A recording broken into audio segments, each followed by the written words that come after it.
Hello, everyone, and welcome. Welcome to the Patricia Raskin Positive Living Show, right here on VoiceAmerica.com, America's Voice. We're in our 25th year here on Voice America. I've been on many programs, many networks, but I've always stayed with Voice America Media as well, and interviewed over 6,000 guest experts in their fields, and very proud of it. Very proud to offer a program that shows you how to turn your problems into solutions and your obstacles into opportunities and make your dreams come true. And today certainly is no exception. We have a stellar guest and someone who is an icon in their field. Dr. Jeffrey B. Rubin is a psychoanalyst and psychologist. And we're talking today about meditative psychotherapy. We're talking about psychoanalysis and pathways to healing and also transformation. Dr. Rubin is considered one of the leading integrators of Western psychotherapy and Eastern meditative traditions. He practices in New York and teaches at the American Institute of Psychoanalysis and the Object Relations Institute of New York. He is the author of 8 books and numerous articles. His pioneering work has been featured in the New York Times and other publications. He is a graduate of Princeton University, Columbia University, and Union Institute. He received his psychoanalytic training at Lenox Hill Hospital in New York City and the Westchester Institute for Training in Psychoanalysis and Psychotherapy. Okay. And he's most interested in a pluralistic psychoanalysis approach that respects the genuine insights and practices of each analytic tradition and draws on the best that each has been thought to have had, and also across all of the psychoanalytic schools, as well as drawing in history, art, literature, anthropology, and anything that illuminates the human condition, which has been a pioneering approach. Welcome, Dr. Jeffrey Rubin. Welcome, Jeff. Thank you, Patricia. Nice to be here. Yeah, you've been doing this for many, many years. And I guess the first question is, how has it changed when you first began? When you first started, how has it changed from then to now? What's the it? The Yeah, field of the field of mental health, I think the work you're doing. the work I'm doing. Okay. Um, I had a powerful experience when I was 18. I was playing basketball, and it was a kind of mystical experience, and time slowed down. There was no pressure, there was no fear. I felt one with the game, and it changed my worldview. I was never the same since then. And it raised a question for me. Is there a different way of living? How do I get back to what happened during that game? And that began to affect the way I worked and the way I saw life and the way studied and the way I worked. And this was just to date this was the basketball experience happened in 1971. And then when I was training in the mid to late 70s, the field was different than it was now. There was much less talk about yoga and meditation, but I've been interested in that stuff for a long time. And there was an abiding question, Patricia, how do I put these two traditions of wisdom that have enriched my life, opened my heart, how do I bring them together in a way that makes sense? That's not a wild mixing together of things that don't go together, but how do I bring them together in a way that's accessible, sane, and helpful to people? Mm, yeah. And today, what you were talking about then is very common, right? Everybody talks about it. Meditation and yoga and any stretching and Pilates and all of these approaches are very common today. Whereas when you were, and I'm around in the same genre as you, it was really new. And we were kind of looked at as, ooh, you're a little out there. Whereas now it's not only is it common, but it's needed.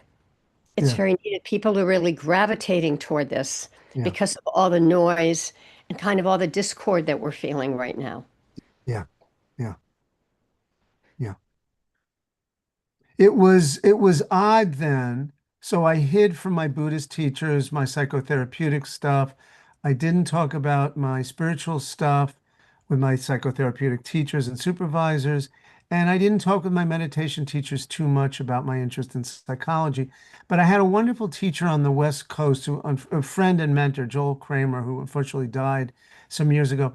And he said something that was really helpful. He said, don't force the synthesis before it organically emerges. So for years, I kind of wholeheartedly and in a pure way studied both traditions to extract the best.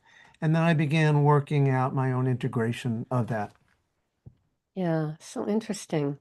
Now, your two books, one is filled with intimate case stories, and other with exploring the theory. They highlight how psychotherapy and meditation can work together. So, how does this integrative approach help people? Yeah. Well, some years ago, Patricia, I had a fundamental insight that was very, very helpful. And that's that meditation is wonderful at quieting and focusing the mind, bringing you into the present. But it's not that focused on the meaning of an action, the meaning of behavior, the meaning of interpersonal conflicts that we sometimes have at home.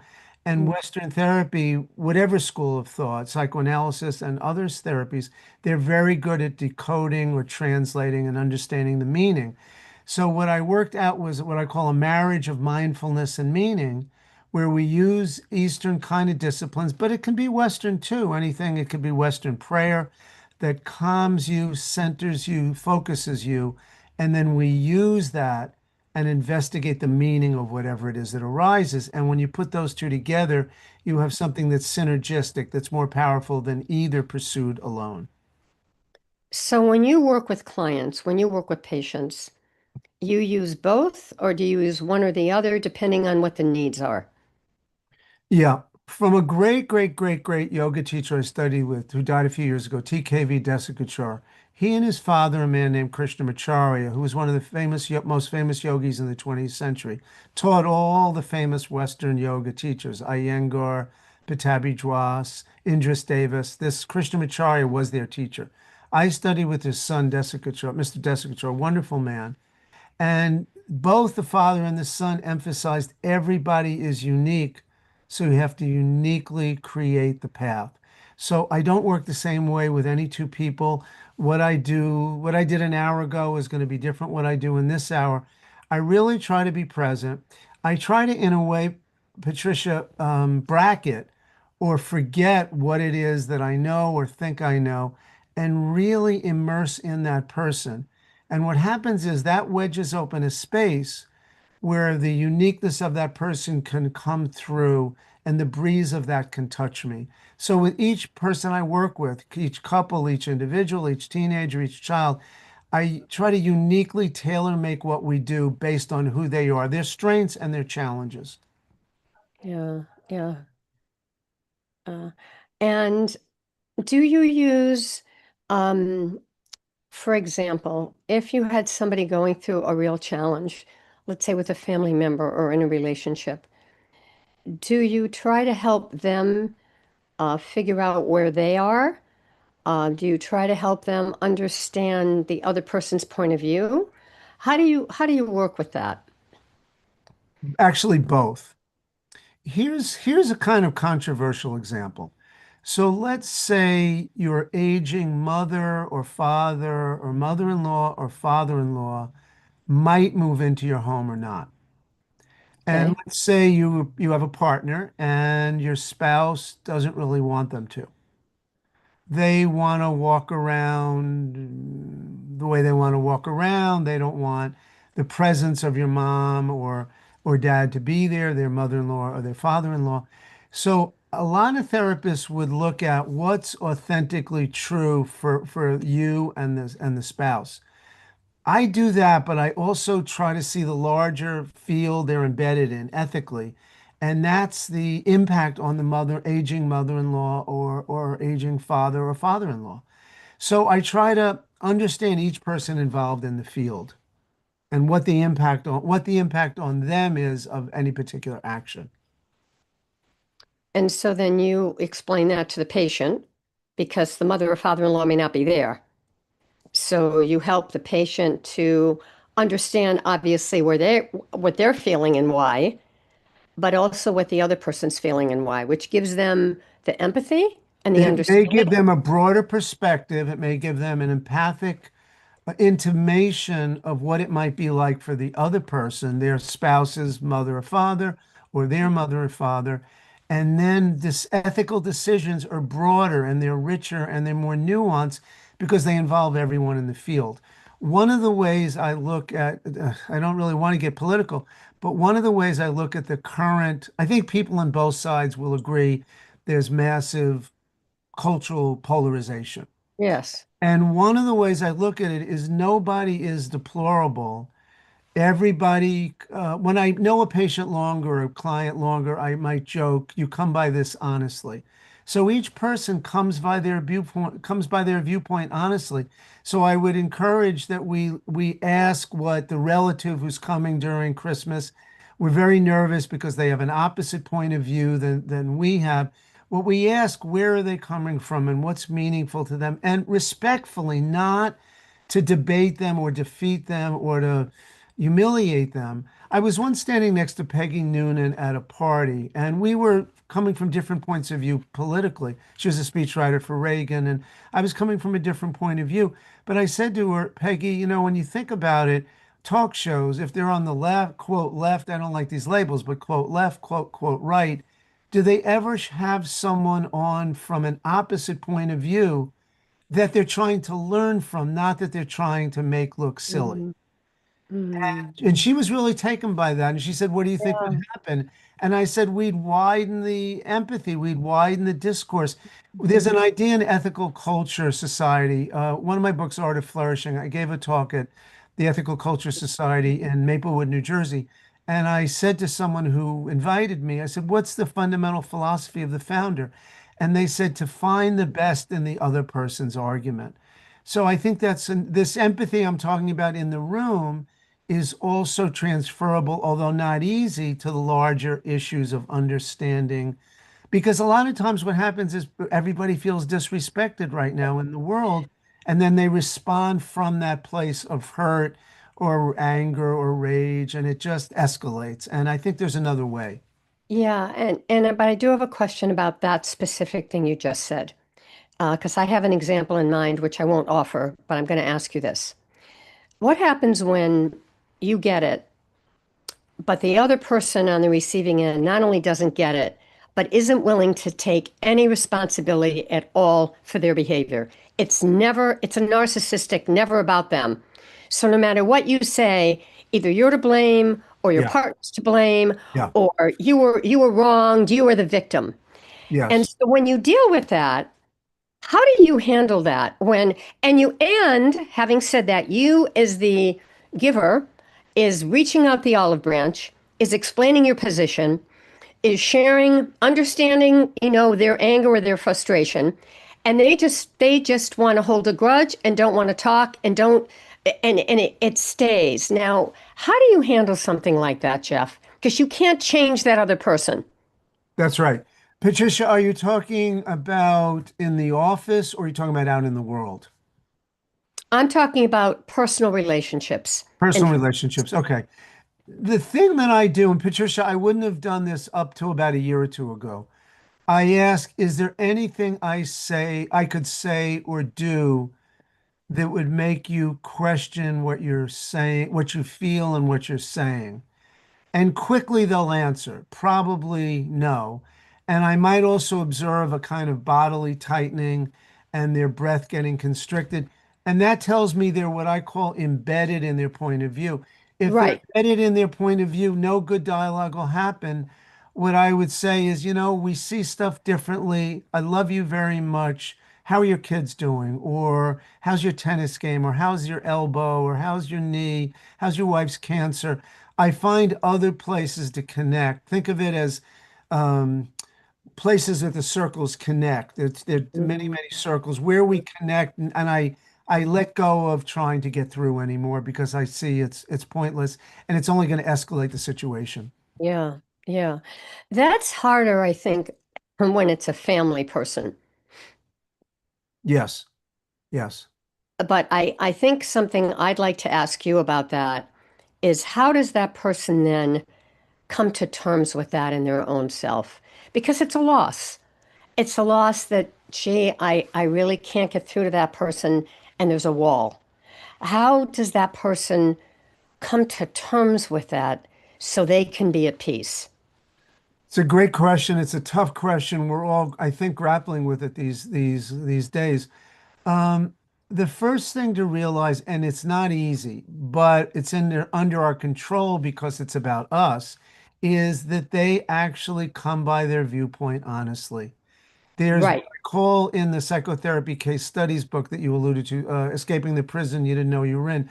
Audience, those are the stories, a lot of stories about actual experiences, very interesting, strange experiences that happened in therapy over the years.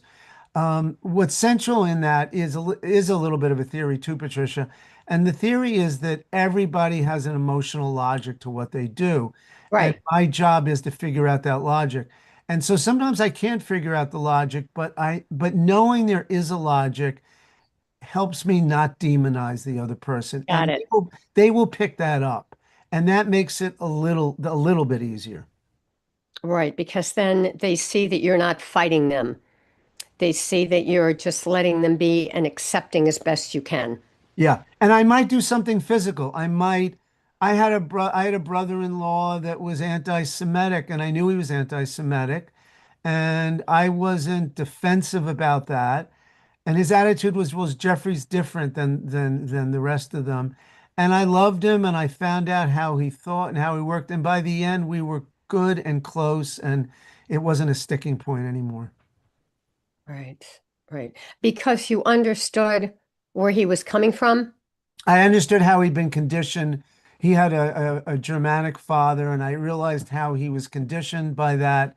And I realized that he came by it honestly, and he probably had a series of bad experiences. I had a doctor when I was a kid that I loved, and his daughter was racist, and the wife I loved. If something happened to my parents, I said to my mother, I would like to move in with this woman, Harriet, my mother's dear friend. And the daughter had racist viewpoints. And then when I inquired into it, she went to a high school that was mixed race and she had been shaken down in the bathroom and had some bad experiences. And I realized even then, 16, 17, 18-year-old, this stuff comes out of experience. So if people have bad experiences, until you change their experiences, they harden into a set view of the other. They Yeah, fill in what they don't know about the other with cliches, with generalizations, with yeah. TV stoked images. And until Mm. they have positive experiences, it's going to be hard for them to let go of that. Do you think we're a little over break, but I just want to ask you this. Do you think it's a good idea, like in your case, for you to say to the other person, I understand your background. I know where this is. Do you tell them how you understand how they came by it honestly, or you keep that to yourself? It's radically contextual, Patricia. It depends. If I've already established there's nothing I could say or do, then I drop the educative Jeffrey because the educative Jeffrey, the one who's trying to get through educate people, just makes it worse because I'm Got it. hitting into a brick wall. Right. If it's not like that, and I see the same friend, Joel, that I mentioned, Joel Kramer, he used to say to me, Jeffrey, you always have to see where feedback is coming from. Do they really want, and he said most people really don't want feedback. If they don't want feedback, I might not offer it. I might just hold it quietly. This is very good and very important, particularly for people who have disagreements at work, at home. We're going to take a break. And when we come back, we'll talk to Jeffrey Rubin, uh, uh, Dr. Jeffrey Rubin, about, again, more about the meditation and the therapy and how they work together and how he uses both the Western and the Eastern approaches. You're listening to the Patricia Raskin Positive Living Show right here on VoiceAmericaMedia.com. We'll be right back.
Hi, everyone, and we are back. We are back with Dr. Jeffrey B. Rubin, who is a psychoanalyst and psychologist who's considered one of the leading integrators of Western psychotherapy and Eastern meditative traditions. He practices in New York and teaches at the American Institute of Psychoanalysis and the Object Relations Institute of New York City. New York. He is the author of 8 books and numerous articles, and his pioneering work has been featured in the New York Times Magazine and other publications. He's a graduate of Princeton University, Columbia University, and Union Institute. So, welcome back, Jeff. I'd like to learn more about your pioneering work in terms of integrating the Eastern and the Western modalities of meditation and more the Western modality of straight psychotherapy, and how this has helped you in your practice and how you've worked with it. Maybe give us an example. Okay, great question. So when I began practicing these two traditions, I consider them traditions of wisdom, Asian psychology and Western psychology and Western psychoanalysis, and the twain never shall meet when I was training. It just really didn't. But I began to see as I pursued them separately, quietly, sort of secretly in the closet, that both were making me more empathic, making me more present, making me more aware, making me more empathic and kind and bigger hearted. And so I trusted that, and I just kept studying them as sort of parallel paths of wisdom. And then gradually over time, the way to bring them together, the way to possibly integrate them started emerging. And then I wrote a book, it was published in 1996, Psychotherapy and Buddhism, toward an integration.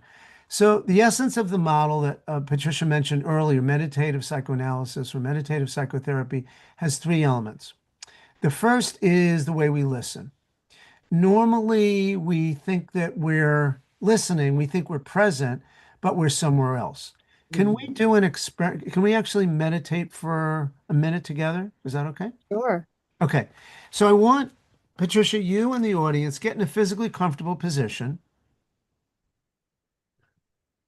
back reasonably straight, hands interlaced, and just find a place where you're relaxed and still, and just notice what you're feeling emotionally, physically, spiritually. Just kind of take your temperature for a moment.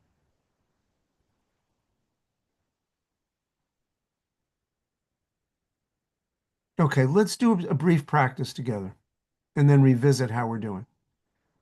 So, I want you to breathe through the nose, close our mouths, and on the inhale, notice that your abdomen expands, and on the exhale, notice that the abdomen gently moves towards your spine.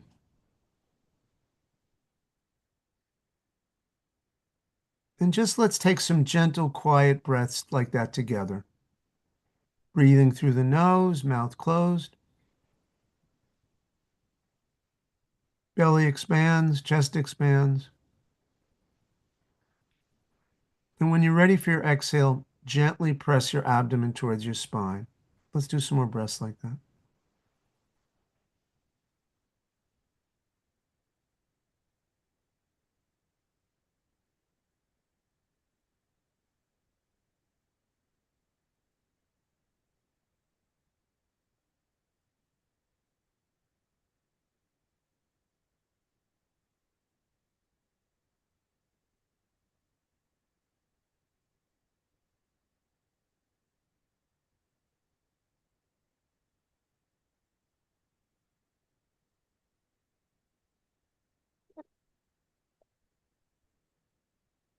Very good. Gently and slowly open your eyes and return your attention to the room. Notice how you feel. Do you feel any different, Patricia? Calmer, calmer. Now, what some in the audience may know, when I do this publicly, which I do more and more when I lecture, before I get into a cognitive lecture, have us actually do a practice together. What often happens is the first 6 or 7 people report the way Patricia did something positive. They feel calmer, they feel more centered, they feel more at peace. And then I'll say, is there anything else? And then I'll see someone looking sheepishly and I'll say, it's okay. And they'll raise their hand and they'll say, well, my lower back feels a little more painful, or my shoulder feels a little more painful, or the thing I'm worried about, I have a relative in the hospital, feels a little more pressing. And then I'll say, is it okay if I go personal? And they'll say, usually say yes. And I'll say, how do you hold that? How do you view it? And they'll say, well, it does feel a little more painful, but somehow there's more space inside and I can hold that and it's okay. And see, that's exactly the point. So, meditation, when I teach it, I'll say to people, it doesn't get rid of, it helps you become develop more self-friendship with Mhm. whatever is going on. Yeah. Yeah. So No, I think that that's that's the thing. That's the thing. now for me personally, because I'm hosting this, it was harder for me to really get into it because I'm very aware of timing, I'm aware of Yeah. silence. So, Yeah. so that was a challenge for me. If I were working with you by yourself, it would be different. Yeah. But I think that's a very important point about the space. That's why many times you will hear advice being given, just take a deep breath. When you Yes. feel like you're getting very angry or you might lose it, just Yes. pause and take a deep breath because Yeah. that stops it. Yes. Now it's interesting. We don't think enough in this way, but we all use spatial imagery. I gotta get out of here. I need some space. Hmm. And that might mean take a walk. It might mean play golf. It might be two female friends meet it, but I need space. It's also perspective, right? It's great and it's part of life, and we can also create that alone through practices like meditation, yoga, yogic breathing, qigong, etc., etc. So the first stage of the three stages of meditative therapy is we listen in a different way. We quiet and focus the mind, which gives us more space, and then we can investigate whatever's there more easily and more clearly. Yeah, yeah, it's so important. So that's the first stage. Now, second stage is when that happens, when you quiet and focus the mind, you start having that calmness that Patricia had, that clarity, a little bit more space. Then what happens is material comes up. You see that you're nervous about were we doing this too long and is the audience, waiting too long? I had that too. I didn't want the audience to be disrespected, so I kept it very short and focused. But I also wanted to give you the experience of this quieting the mind. So the second stage is we investigate whatever comes up and we understand its meaning. That's generally lacking from meditative traditions. They're very good at the first stage, quieting and focusing and centering the mind, but they don't do enough with it. They don't investigate the meaning the way we do in Western psychotherapy. So that's the second stage, cultivating understanding. Yeah. The third stage of meditative therapy. So we have listening in a different sort of way, quiet and focusing the mind. We have stage two, understanding what comes up when we quiet and focus the mind. It's like being in a glass bottom boat and the ocean is clear and the bottom of the boat is clear. We can see more to the depths. But what do we see? That's important. What do we see in the depths? Okay. So the third stage is, I call it intimacy, heightened intimacy. We have a human relationship, which is part of therapy, where we investigate and work on whatever it is we discovered in stage two. And that's different than meditating on your own, where a lot of stuff comes up, but sometimes people don't know what to do with it. Actually, Patricia, if you have people in the audience, or if you've had this experience where you came back from a meditation retreat, often you feel wonderful and worse. Why worse? Because you're noticing all sorts of things. You're noticing that you interrupt before people are finished. You notice that you eat when you're full. You notice all the sorts of things, and the noticing function is more advanced than the function that can change. They have to catch up and get aligned, and they're not. So the third stage of meditative therapy is you use the therapeutic relationship to see what you discovered, see what you investigated, and actually work on it. Mm. So I'll give you an example. So if I said to you, I'm just going to give an example here. Let's say I said to you that what was coming up was some fear about an upcoming program, and it was tightening in my stomach. So then it sounds like you would then try to understand or help me understand where that fear was coming from, and how do I breathe into it or work with it so that it's not quite as present, or it may be present, but it's not stopping me. Yes, it's a good example. And one, I think all the audience, and I can certainly relate to, and I think all the audience has tapped into fear, anxiety and fear, trepidation, terror at different points in their lives. Yes. See, meditation would stop with noticing the tightening, which is great, but there's a stage beyond it. Now, to be fair, sometimes just the meditative noticing unties a knot within. Patricia, I've certainly had that where I saw something with great clarity meditating and then it shifted just by the seeing of it. So, to be honest, that sometimes happens, but it doesn't always happen. And when it doesn't happen, that's where we might need Western therapy to investigate it. Do we have fear all over the place? Is it just that topic? Is it that person? Is it actually really about something else, an upcoming doctor's appointment for us or someone we care about, or a kid going off to school? Or is it something, what we call in the trade displacement, that I put the Mhm. energy here, but I'm really concerned over here? That kind of thing becomes more clear when we investigate the meaning. But in meditation, you would just feel it, but then you're left just feeling it, not knowing really know what to do with it. Mhm. Yeah, yeah. So it's giving you that clarity of being able to see it. Yes, that clarity and also the self-resilience that you might say, Jeffrey, or Patricia, there's a lot, a friend, my closest friend freshman year in college, once when I was having trouble, he said the Odyssey 2020. So I went back to the Odyssey 2020, and Odysseus says, I've been through worse. Something like the translation of the Greek is, I've been through worse before. So sometimes the seeing and the investigating of this stuff makes you realize, I've been through fear before. I've handled it. This may be like that. I can do it. So it's clarity, but it's also larger inner space and maybe more of a sense of self-trust and resilience. Yeah. Another thing too, sometimes what happens is you overreact, but then you realize that it's triggering something that happened similarly decades ago or a month ago. So, and sometimes you can be aware of that and say, now I'm more fearful than I need to be because it's bringing up this other thing that wasn't the same thing, but it triggers the same thing. Absolutely. There's a line in the Talmud, a dream unanalyzed is like a letter unopened. So several years ago, I said to myself, what are feelings for evolutionarily? Well, one thing they're for is to tell us what we love, what we like, what we want to aim for, go towards. Another thing is the opposite, what we fear, what we want to stay away from. And another is feelings can be an empathic bridge to what you are going through.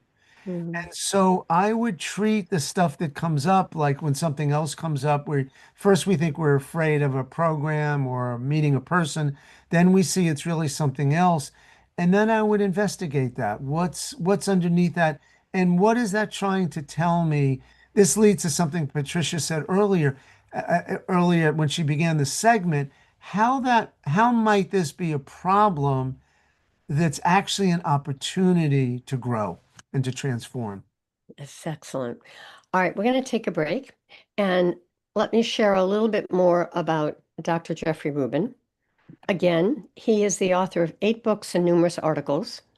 He's a psychoanalyst and psychologist who's considered one of the leading integrators of Western psychotherapy and Eastern meditative practices and traditions. He practices in New York. He teaches at the American Institute of Psychoanalysis and the Object Relations Institute of New York. And he's most interested in that psychoanalysis that respects the insights of each of these traditions. across all analytic schools, as well as history, art, literature, anthropology, and anything else that illuminates the human condition. And you see that he refers a lot to history and to myths and to culture. And so it really brings it all together. When we come back, we're going to talk more about how you can help people who feel stuck in patterns of anxiety and self-doubt and unfulfillment. And we've talked somewhat about that, but we're going to delve into that a little bit more. And then what people can take away from blending these two types of practices. You're listening to the Patricia Raskin Positive Living Show right here on voiceamericamedia.com. We'll be right back.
Hi, everyone. We are back. We are back with Dr. Jeffrey Rubin. And today, what we're talking about is meditative psychotherapy and psychoanalysis, where those two come together. And Dr. Rubin is the author of 8 books. He's a psychoanalyst and psychologist. He's considered one of the leading integrators of Western psychotherapy and Eastern meditative traditions. So, Jeff, I'd like to talk now more about how you help people when they're stuck. I mean, I gave you some stuck examples before about family and people, not being able to understand or listen or build walls. Yeah. But what do you say to somebody who is doubtful, They're scared, they're anxious, they're fearful. Maybe they have money issues, or they have health issues, or they have relationship issues, or they're just getting older and they're just worried about their longevity. I mean, how do you help people? Great question. Again, I think everyone in the audience at some point or other has known this. The first thing is a line that comes to mind from and I date myself from John Lennon's Double Fantasy album, and I guess now might not be called an album, but Double Fantasy album. I think it was posthumously produced, where there's a line, "You're not the only one." So I think the first thing is realizing Patricia, I realized this some years ago. When we have feelings, we assume three harmful things. It's unconscious and it's automatic. Number one, we assume that we're the only one. Number two, we assume that we're forever locked in this. And number three, we assume that we're transparently um, horrible to everybody else. I think all three are myths. We're not the only one. No one else may know what we're grappling with, and we don't have to be stuck with it. The same friend, Joel Kramer, who was a great friend and teacher, he once said, if you have a migraine right now and you realize that it won't be here, probably won't be around tomorrow, right away in the present, it changes your relationship to the migraine. And what I did is I took that and ran with the ball and applied it to emotions. So, whatever emotion we have right now, fear, guilt, shame, rage, we think we're forever locked in. It will change at a certain point. We just tend to not realize it in the moment. So the person that's stuck, first of all, needs to bring a modicum, whatever modicum they can, of patience and compassion to the fact that they're stuck. Number one. Number two, same, my friend Joel Kramer said this to me. When we're stuck, we want to immediately get out of it. It's natural, it's not the most helpful thing. What we want to first do is understand, this is very counterintuitive, understand what we get out of being stuck.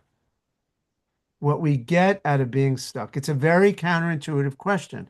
And one of the things we may get, let's think of a time when we've been what I call a fence sitter. There used to be a fence one of the towns I grew up in, between the house right next door, it was right there, and my house, there was a fence. I can remember sitting on the fence. And we know that phrase, sitting on the fence. We're not going on one side, we're not going on the other. So one thing sitting on the fence protects us against is missing out. This FOMO that people talk about now, I remember feeling this in the 70s or 80s. FOMO. If I do this, then I can't do this. If I'm reading the Bible, then I can't be doing this. If I'm doing this, I can't be, whatever the thing is. Okay. So lean into your stuckness, realize it may not always be here, have some patience and compassion, and realize there's something hidden you get out of it. Freud called this secondary gain. The translation of the German is the gain from illness. Again, that sounds counterintuitive. What could I possibly gain? But you may gain something from it. So you may not threaten a sibling who um, is competitive with you, is envious of you. I remember coming home from college. I had a very, very troubled younger brother. And my mother would say, and I was reading like 8 to 12 hours a day. I was very nervous about being successful and fitting in. So I just worked as hard as I could. And I'd come home and my mother said, "How are your studies going?" And I would say, "Fine." And "What are you studying?" And I'd say, "Nothing." I sounded like an alienated teenager, which I wasn't. But my brother was sitting there. My brother didn't graduate from high school and he had trouble with the law. And I didn't want him to feel badly. So I held back on what I was saying so I would not affect him. And that leads us to another part of this stuckness, Patricia. Who benefits from us being stuck? It's a question we don't often ask, but it's important. Who unconsciously likes it that we're overweight, or likes it that we're stuck in some kind of way, or not in a good relationship, or whatever it is, can't meet our goals. So I'm just trying to sort of loosen the soil around this rock that's stuck in the ground. What do you get out of being stuck? Who benefits from it? And what would you lose if you got unstuck? Again, a very counterintuitive question, but that can sometimes yield you a lot. What would you lose if you were unstuck? There was a famous therapist, Alfred Adler. Some of you may know him. Uh-huh. I He was, studied his work. oh my God, okay. In fact, I taught Dreiker's work on parenting that was from Alfred Adler. But in the early days, that was the work that I used in psychology. Oh my God. Okay. So Adler, at the end of his consultations in fin de siècle, turn of the century Vienna, he would ask one question. So, Jeffrey, everything that you've reported, everything you're struggling with, every place you think you're neurotic, let's say that's no longer here. What then? And it's a very disorienting question, but it's a really useful question because sometimes our identity hardens and constricts around what we think is the small, neurotic, stuck, self-mistrusting, limited self. Yeah, something you said though that I wanted to ask you. You said if you were stuck, you ask yourself, what would you lose? Right? No, what would you lose if you were unstuck? And for the situation I'm thinking of, the first word that came to my mind was power. Now that person doesn't have the same power over they did when they were stuck because they were isolated and they were building walls. And maybe that person doesn't want to give that up. When people come to my office, Patricia, they think there's one problem. I think their suicidality, their depression, their anxiety, their inability to find a mate that's equal to them, their decluttering, whatever it is. I smilingly think they have probably at least two problems. The problem they're reporting, the wound or trauma or whatever underneath that, and the way they've fashioned to heal it, the prison they've put themselves in to make themselves safer. I call it the self-cure. It's as Mm, if everybody emotionally self-medicates. This is metaphor. I don't mean this literally. Emotionally creates a solution. The analyst Karen Horn, I call this a solution. Think of that as a band-aid, which is different than a resolution, which is truly working the thing out. So most people come in with their problem and with their solution to the problem, and both are killing them, both are trapping them. And so to let go of the solution might lead to greater anxiety, fear, challenges. But if we can find another way to work on the underlying problem, they don't need the self-medication, and then they can let go of it and find a new life and get out of the emotional prison they created to protect themselves. mm. Incredible. Looking ahead, what do you hope readers and listeners take away from these books that empower them to create more flourishing, authentic lives? Is there one key insight or practice you wish the people would try for positive change? To two things I would say: to bring more self-compassion, to bring more patience and compassion towards other people, to realize empathy is one of the most important values, qualities in the world, and that it can be cultivated, it can be trained, it can be deepened. And if we all do that, we seed a better world. Yeah. Um, any other specific tips you'd like to give our listeners Yeah. beside the ones you've given that might be easy, like if they're in a situation and they're stressed or something happens suddenly, an emergency, what would you say? I have two or three thoughts. Great question, two or three thoughts. And it brings me more down to earth in my answer to your last question, which is really what the audience needs too. Um, Number one, you're one breath away from regaining your mind if you've lost your mind, so to speak. You're triggered, you're hijacked, you shut down. You're one breath away from shifting that. I do brief cold showers, beginning of the day and the end of the day. I actually was doing this before it was in the culture. It was from a martial art that I was studying that recommended it as a health practice. And the interesting thing is that I do it for a second, as cold as I can get it, for a second or two, but I do breathing. And one day I realized after doing this for years that my breath is my friend, that's always with me. Your breath is always with you. So you're always one breath away from regaining self-possession when you've lost it. So bring that into life. Practice that. Someone's loud on the subway or the train. Take a deep breath. Someone says something to you at home. You feel triggered. Take a breath. The Russian mystic and spiritual teacher Gurdjieff, his father was on his deathbed, and Gurdjieff said something like, "Father, do you have any last advice?" And Gurdjieff's father said to him, "Wait several days before responding when you get triggered." And I've actually tried that where I don't send a text back to someone, I don't respond in kind, I just wait.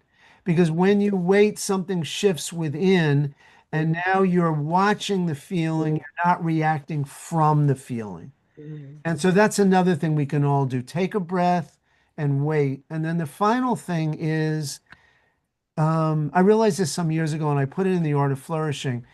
If you build in those things that help you flourish, like meditation, prayer, breathing, whatever it is for you, walking, friendship, whatever, if you exercise, if you build that into your life, it's very different than you fit it in once in a while. So if you were inspired today by something and you say, you know what, I'm going to pray afterwards, I'm going to meditate afterwards, I'm going to do my breathing afterwards, have a set time when you do it, set that time every day and build it in so it's unquestioned, and that will help you flourish.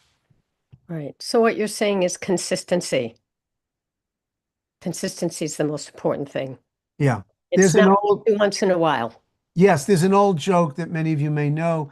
Someone in a cab says to the cabbie, "How do you get to Carnegie Hall?" And he says, "Practice, practice, practice." And so, Yeah. yeah, it's consistency over time yields results. Yeah. Okay.